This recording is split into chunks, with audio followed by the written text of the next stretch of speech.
હવે બોગસ સ્કીમમાં ન જોડાવા રાજ્ય સરકારના મંત્રીએ સલાહ આપી છે। પ્રફુલ્લ પાનસેરિયાએ ગુજરાતના તમામ લોકોને સલાહ આપી કે આવી એક પણ બોગસ સ્કીમ ન જોડાવાની સલાહ આપી છે। ક્યાંય પણ આવી સ્કીમ ચાલતી હોય તો પોલીસને જાણ કરો। બીઝેડ સ્કીમ મામલે સીઆઈડી ક્રાઇમ તપાસ કરી રહી છે। સ્કીમમાં કોઈ પણ સંડોવાયેલો હશે તો છોડાશે નહીં, આ વાત પ્રફુલ્લ પાનસેરિયા તરફથી કરાઈ છે। એક પણ સ્કીમમાં ભાગ લેવો જોઈએ નહીં। ડબલ કરી દે છે, 3 ગણા કરી દે છે, આ વસ્તુ લો 3 વસ્તુ વગેરે।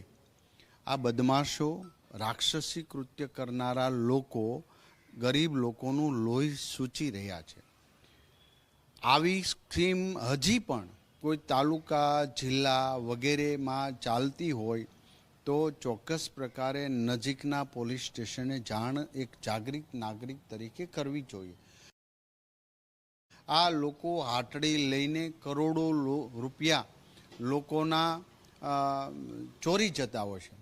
ત્યારે મુદ્દો એવો પણ આવ્યો છે કે કોઈ ગામની અંદર વગેરે જગ્યાએ આ બદમાશો જ્યારે સોફ્ટ લોકોને પહેલાં ટાર્ગેટ કરતા હોય।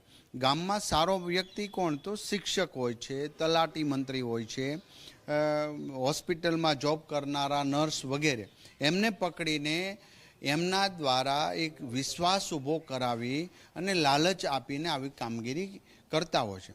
આ સમગ્ર મામલો સીઆઈડી ક્રાઇમ બ્રાન્ચ સંભાળી રહી છે।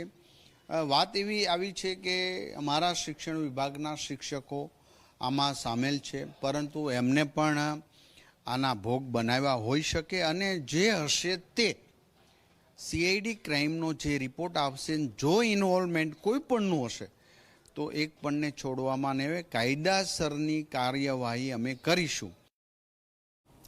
ગાદીનો વિવાદ